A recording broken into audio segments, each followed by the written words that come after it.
Hammaga salom. Hozir sizlar bilan birga bo'yanib, ham kecha iftorda menga nima deyishganini birga gaplashamiz. Biz kecha iftorlikda o'tirgan edik. Ikkita singlim, bolasi, singlim va men. Естественно, iftorimizni qildik, ya'ni og'zimizni ochdik, o'tirdik. Keyin singlim детский площадкаga olib bordi bolasini, chunki hali kichkina. Ham bitta o'zi o'sayotgani uchun ozgina uyalchinroq. Естественно, men uchun qondan o'tgan. Keyin bir payt уже qarayapman, bolasi bilan слишком mashg'ul bo'lib ketdi. Keyin men qaraydim, tim bo'lib, rosa ham bolajonlar, rosa ham yaxshi ko'raman kichkina bolachalarni. Bolasini oldim, keyin ikkinchi etaji bor ekan, o'sha restoranning birinchi etaji bor ekan. Polni hamma joyini aylantirib keldim, детский площадкаga olib tushdim, hamma joyga ko'rsatdim. Bir payt bundoq qaytib kelayotganimizda bizning stolimizda dumaloq ekan, uni to'g'risida yana bitta oila o'tirgan edi.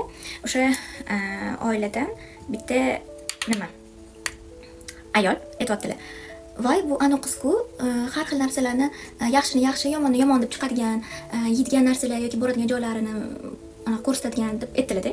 Keyin men hayron bo'ldim, men aytibdilarmi dedim-da. Keyin rosa bolaga anaqa qilishdi. Men o'yladim, bolaga e'tibor berishyapti, o'shaning uchun qiziqishyapti, yaxshi biz tarafga qarashyapti deb o'yladim-da. Оказывается, ular meni tanishgan ekan.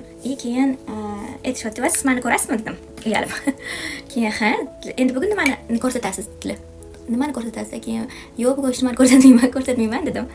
Keyin o'sha bola bilan mashg'ul bo'lib ketdim. Yana pastga olib tushib ketdim-da uni detskiyga. Детскийda ham bitta qiz, bolasi bor, девочка видно. Yoshroq qizlarda aytibdilar-da: "Voy, siz anaqa Instagramda blog yuritmaysizmi?" dedilar. Keyin "Ha, yuritaman" desam, keyin "Sizni polni oilaviy ko'ramiz" dedilar-da. "Yo'q" desam, "Ha" dedilar.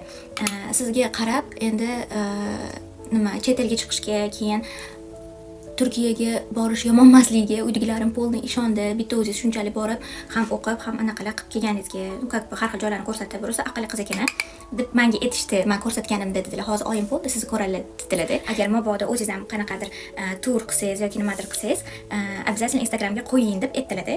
Keyin shunaqa xursand bo'lib ketdim. Ko'rsanglar. Nimaga bilasizlarmi? Birinchi navbatda bu menga shunchalik daveriya qilishayotgan edi.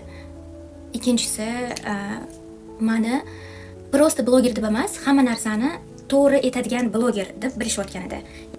Menga shu narsa yoqdi. Eng qo'rqayotgan narsam bu mana shu narsa справедливость yoki bo'lmasam to'g'ri gapirishi, hamma narsani yaxshini yaxshi, yomonni yomon deyishimni hech kim og'zimga bekitib qo'ymasligidan qo'rqaman. Hech kim bekitib qo'ymasin deb qo'rqaman. Shu paytgacha endi akkuratniy bo'lishga, hech kim dumini bosib olmaslikka, haqiqatan yaxshini yaxshi, yomonni yomon yoki men hech qachon yomon deb tashlamayman, lekin chunki hamma narsa o'z o'rniga ega bu dunyoda va o'sha yomonroq bo'lgan narsa ham baribir ham qanaqadir kimnidir mehnati orqali bo'lgan narsa deb hisoblayman. O'shaning uchun yomonlab tashlamayman. Faqatgina bo'lgan situatsiyalarni sizlar bilan bo'lishaman.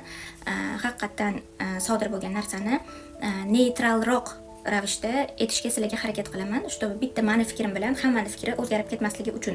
Chunki menga unchalik tushmagan narsa boring, masalan, opamga tushishi mumkin yoki ota-onamga tushishi mumkin.